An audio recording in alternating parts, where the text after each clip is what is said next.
All right. Hello, everyone, and welcome to our webinar, ABM in the Field, the Workfront Case Study. I'm Stephanie with Business Development Institute, or short for BDI, and joining me today is Marc Hansen, Senior Manager of Event and Field Marketing at Workfront. Want to say hi, Marc? Yeah, thanks for having me today. Thank you. Thank you for joining us. And a special thank you to our attendees for investing your valuable time with us today. We have a simple agenda. Our webinar will run for 30 minutes, and Marc and I will have a discussion while we take you through a presentation. And we'll leave about 5 minutes at the end for audience Q&A. So we definitely strongly encourage your questions to be submitted through the GoToWebinar platform. And final point, the webinar is being recorded, and we'll make that recording available to you after this session. So with that, let's begin with a little bit about Workfront. Yeah, so just a little about me before I talk about Workfront. I lead the U.S. field marketing team, and we do a variety of different types of events. So anything like a trade show or a local field event or even webinars is what my team handles, and we do a high volume of these events. We do probably 60 local events a year and a number of trade shows that are quite large, and then in between all of that, we're running these webinars 2 to 3 times a month. And so we're a high action team. We're having a lot of fun, and Workfront is a good place to be doing this because Workfront's a high growth company. Workfront is, our mission is to help global creative teams and technical teams to focus, create, and deliver their best work possible on time, every time. We want to help them be more efficient and deliver that work faster. So what we focus on, if we can advance to the next slide, is on project management. It's a collaboration tool that allows teams to communicate, focus on digital proofing. It enables them with their digital asset management, request management, and task management all in one tool, which is a single system of work and allows them to be more efficient. We're a leader in the Gartner quadrant for marketing resource management and a visionary in the Gartner quadrant for project and portfolio management. And our customers are using Workfront in a variety of different ways to centralize their projects into one system or manage their digital work processes. Some of our clients are simply using Workfront to handle their review and approval processes within their digital campaigns. Other clients are using Workfront to deliver client-facing services. If you think about creative agencies that have external clients to communicate with. And then we have a number of clients that are using Workfront specifically for governance and compliance. A great use case of that is the FDA. If you think about the drug patents that need to be approved, they use Workfront. FDA is one of our largest customers, and they use Workfront to approve their new patents. Other examples, if you're looking at this list, the leading enterprises absolutely trust Workfront to get their work done and do that work more efficiently. Nike uses Workfront to design their athletic shoes. So the design process actually starts and the planning process starts in Workfront. And Starbucks uses Workfront to collaborate with their different creative teams and digital teams to execute marketing campaigns. Another great example is Old Navy. They focus on creating store signage specifically in Workfront. So that's just a little bit about our company. We're on a path to really reframe and improve the way that knowledge workers execute their work, and we're having fun doing it along the way. Lovely. Thank you, Marc. A little bit about BDI. We were founded in New York City in 2001, and we are a B2B event marketing agency. We primarily focus on producing custom roadshows that are designed to attract our clients' prospects. And the purpose of our programs really kind of twofold. One, to generate new revenue, new leads, and secondly, to create brand awareness and brand reinforcement. From a value perspective, our ability to attract the right individuals, or for lack of better words, get the right butts in seats, that's definitely a #1 reason why our clients love us and work with us. Secondly, our ability to understand content and strategy and take the lead on the planning of each and every single event and roadshow. And lastly, execution. We are here to do all of the heavy lifting. We execute from start to finish, from brainstorming all the way to day of event. And a little bit about our clients. Our clients are primarily B2B companies that are either selling a technology or a service, usually with a minimum of 200 employees in size, all the way up to the enterprise. And most are selling to various functions, so marketers, IT, finance, sales, HR, operations, and legal.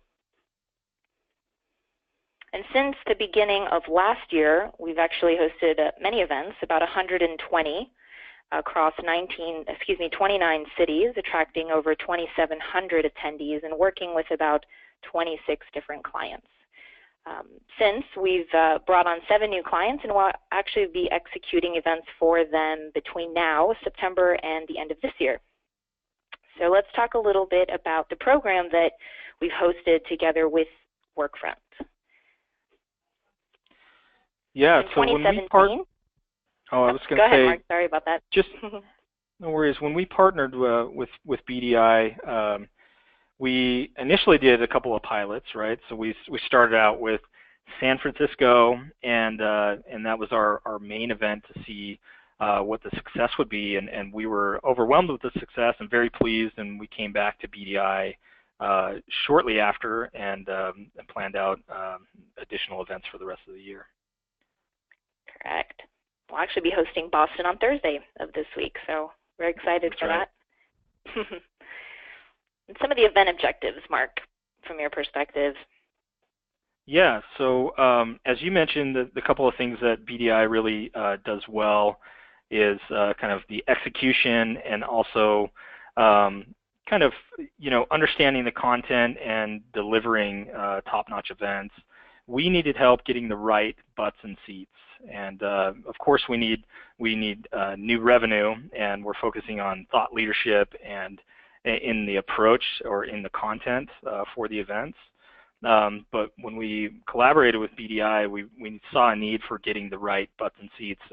Initially, we run, like I said, a lot of local events throughout the year, but we were kind of missing the mark in terms of getting the right accounts into the events, and there wasn't enough focus and collaboration with our sales team to make those things happen.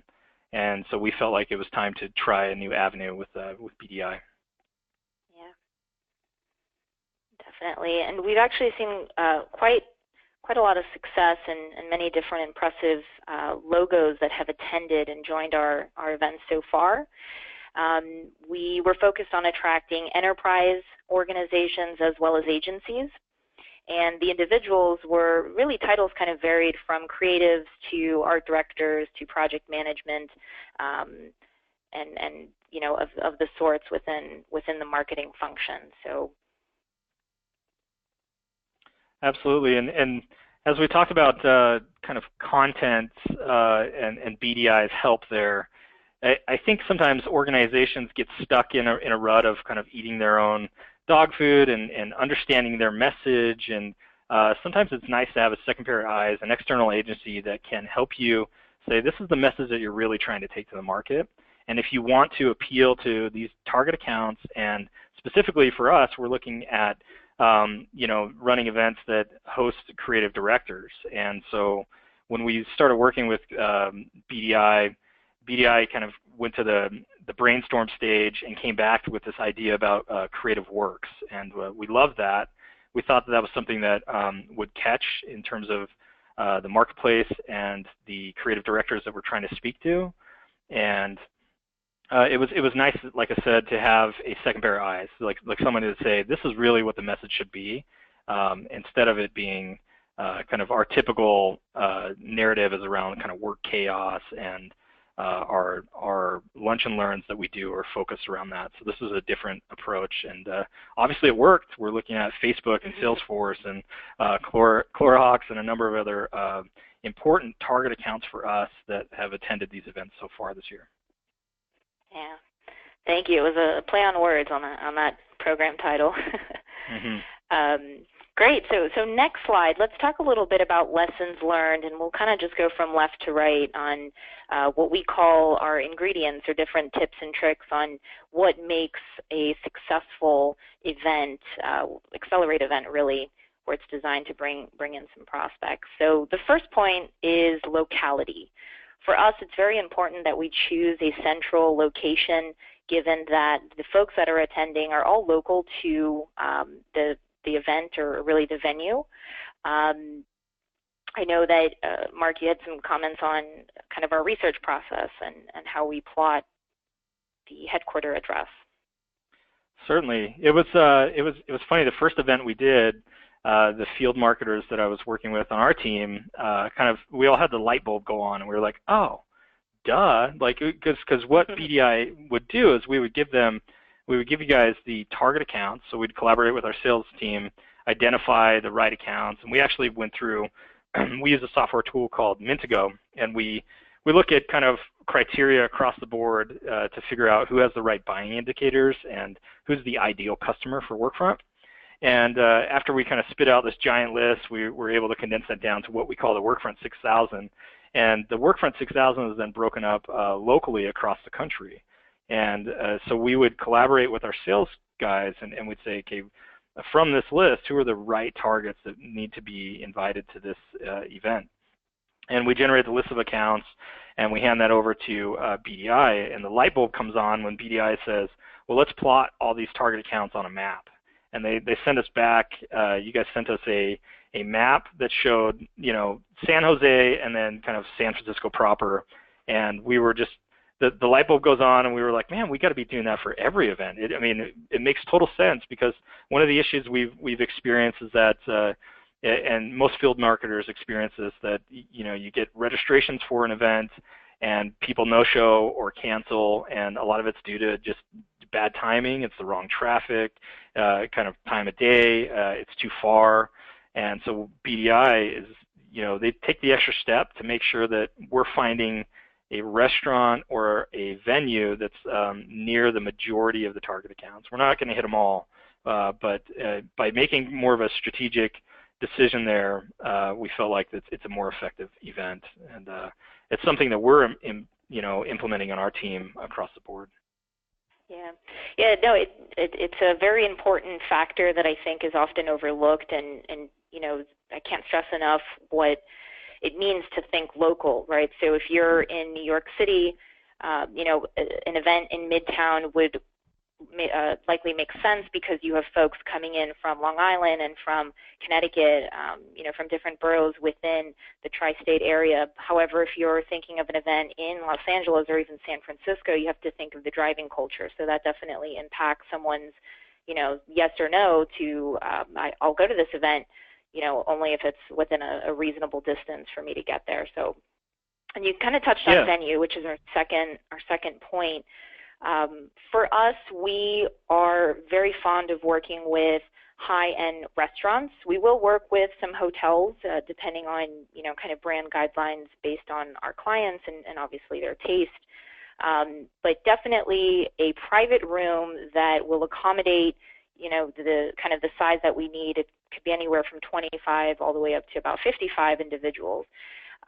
So taking that into consideration, as well as the brand of the actual restaurant. So we want a top restaurant with 4 to 5 stars on Yelp, $4 bills, etc. Any comments from your end, Mark, regarding the venue, kind of lessons learned? Certainly. Our team is pretty used to doing kind of local events around the country. The problem is that we're kind of stuck in what we've always done is kind of always works type of thing, and maybe that's not the case. Maybe it doesn't work anymore. We've done a lot of chain venues where we've done Capitol Grill, Del Frisco's, and those kinds of things, and over time we've seen kind of declining attendance. And I think there's an important piece of putting together local field events that represents the local culture, that's a high-end restaurant that people actually want to attend, that isn't your typical chain, that there's a little bit of cachet there. And we appreciate that BDI has a database of recommended venues that you guys have used in the past, and does the research that, typically you guys will provide, 3 or 4 venues and have us kind of select from those venues, which we appreciate. Yeah, thank you. And I think the caveat to that is that, like I said about attendance, we think that, with our BDI events that we have done so far this year, the attendance has been much higher. And I think that's a combination of the venue, the location, and the content, of course, but the venue certainly matters. So. Yep, certainly. Have to tap into those personal drivers as well. So that leads us into our third point, which is the format. For BDI, it's extremely important that we educate our clients and have them understand that you want to teach, not sell. So by that we mean let's lead with thought leadership. Let's talk about something that is pressing, hot topic, state of the industry. Let's make it interactive, and not talk about products, buttons, and features, but rather why is this topic or this theme important now? And why should your audience be concerned with, kind of that trend? So with that said, we also recommend a 2-hour lunch format. We've certainly experimented with breakfast. We've done dinners. We find that lunch is the most effective kind of format for bringing out individuals, especially because it's part of their workday. It's, kind of an easy ask to leave the office for 2 hours versus, a 6-hour event or something that's even longer, kind of a full day.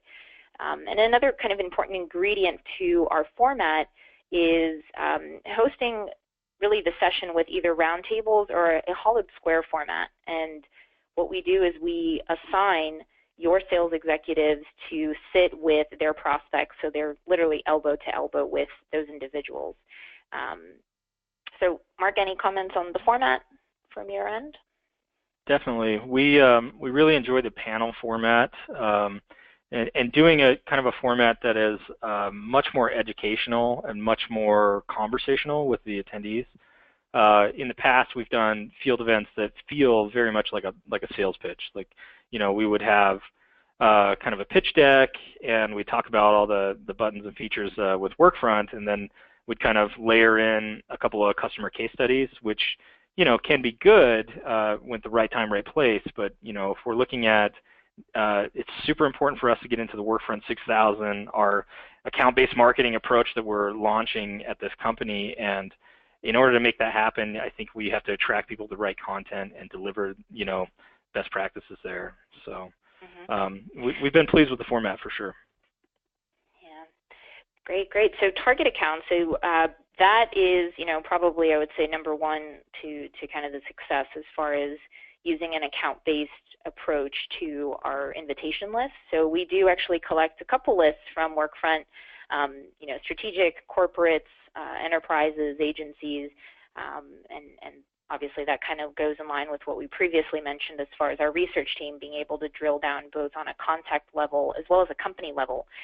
Sometimes we will find some other organizations out there that may not be, on your radar, and we'll kind of have your team review and approve that. So from your perspective, any lessons learned with the target accounts? Yeah, account-based marketing is kind of the hot new buzzword, of course, but actually implementing it takes a lot of man hours, and it takes a really kind of refined approach in how you, specifically for an event, which would be kind of one arm of account-based marketing. There's so many other things that you could be doing with account-based marketing, but with events, there's a lot of time and research involved in getting to the right contact, then communicating with them, and reaching out, inviting them to the event, and oftentimes it'll take multiple touches, right? And that is something that at our organization we did not have the bandwidth to accomplish. We have, a robust sales team, and we have outbound callers and all that kind of stuff, but we felt like our field marketing team could not take on that load to really make sure that we're getting the right butts and seats, right? In the events that we've run in the past, there's a lot of mass marketing that ends up happening, and you get unqualified people that show up to your events, and there's nothing against them, but we know that they're not going to buy our software, right? So it was super important that in partnering with BDI I think that was probably the most attractive piece of this is for us is to make sure that you guys know our target accounts and are extending the invites and then following up with them in a way that's, hey, are you going to attend? And kind of owning that communication with the prospective attendees. We've really appreciated that. And the other benefit is, after the event is over, typically you would only get the list of people who actually attend, but with this case, with BDI, we actually get all of your research as well, which has been super helpful. And I know our sales staff have been extremely pleased with the people who have shown up to the events, the targets that we've got on panels even, and then the contact data that we receive after the fact for them to follow up with and make a difference in the sales process. Yep, that's definitely a deliverable from our end, definitely wanting to grow your database. The next area, or really a kind of ingredient, is the topic. So we did touch a little bit on this earlier, regarding kind of using something that is simple, catchy, it's a play on words, it's kind of straightforward. So less is more is definitely our strategy. Any thoughts on that, Mark, as far as the topic? Yeah, we loved it. I mentioned it before, but many organizations in the software world kind of get the blinders on, and we kind of think that everybody should understand our message. And I think it's helpful to have another agency or an external group of creatives who said, in this case, you guys came back and said, this is what you're really trying to speak to, and this kind of title and this topic will be of interest to those that are in creative operations and creative director teams and production teams. So we like to play on words, and it certainly has been a topic of interest for the attendees so far. Great. So what's in it for them? This is really speaking to our attendees, right? So we're hosting this event. Why do they show up? Number one reason has always been the content. They're there to learn about a hot topic that they're interested in. So that's the number one reason to always kind of have in the back of your mind whenever you are organizing an event. The second and often undervalued reason why our attendees show up is the networking experience with each other and their industry peers. And that's definitely something that is often overlooked, but extremely, extremely important. So from your perspective, Mark, any kind of lessons learned or takeaways? Definitely. And one of the cool things, another light bulb that I think went on for my field marketing team is that, when BDI goes through the process of inviting attendees, there's kind of this, hey, these people are attending too, right? And you guys are sharing, here are the people who are already registered. And oftentimes, specifically in the creative community, these guys know each other. They've worked with each other in other agencies or other companies before. They went to college together. It's a very close-knit community. And in the case of San Francisco and Chicago and other places we've done this, it's appealing, I think, for the attendees to know that, hey, I've got a friend there. I know that these people are going to be there. They're old friends. They're old connections. I'm going to learn some new things about how I should organize my team, how I should run my operations and make my team more efficiently or more efficient. And it's a great venue, it's a great meal, and they know that as when you look at the landing page, one of the things we like that BDI does is that Workfront is listed more like a sponsor instead of, if I were to put together my own landing page with my own field event, it's a Workfront event, which is kind of a turnoff, I think, for people. Sometimes they might feel like there's a sales pitch involved. And the way that you guys set up a landing page makes it much more thought leadership focused. Great. So the final 2 points, we'll combine this. Our sales reps, very important, as well as kind of the communication plan. So with regards to the sales reps, their role at the event is to actively listen and be a sponge at that table and, obviously engage their prospects in conversation and kind of gain these, little tips and intelligence, if you will, during their conversations and during our debrief session, which is something that we host immediately after the event ends on site. We collect kind of those notes and information that we'll share with our marketing team, such as yourself, Mark, and information that'll go into your CRM system and kind of help with the nurturing and post-event communication and outreach. And regarding communication, from our perspective, it's really important that you pick a topic that differentiates yourself from the noise, and definitely create a program that's unique. So any comments on that, Mark, before we jump to the next slide? Oh, the assigned seating is huge. I think the sales reps want to know that they're going to be placed next to the people they care about most, and can be helpful with their target accounts. And another light bulb that we saw that was super impressive from your team is that in San Francisco, the very first event we did, you kind of rallied all the reps together for a quick huddle after the event and said, let me take notes for you, and I'll get this stuff in a list, and we'll get this into Salesforce. And that's one more added value, I think, that helps the reps know that these events are important and that these events make a difference in their pipeline. Great. So the final slide, we'll be chatting about the results. ROI, things that you've seen from the programs that we've hosted so far, and hopefully many more to come with some of the upcoming events. Yeah, so we've been very pleased with the results. 12 new revenue opportunities, influencer sourced just from the first couple of events, and with a combined total pipeline of over 300K. And a number of those opportunities are in pipe right now, meaning that they're set to close by the end of November. And I think there's 3 or 4 that have actually closed now with a dollar value around 100K.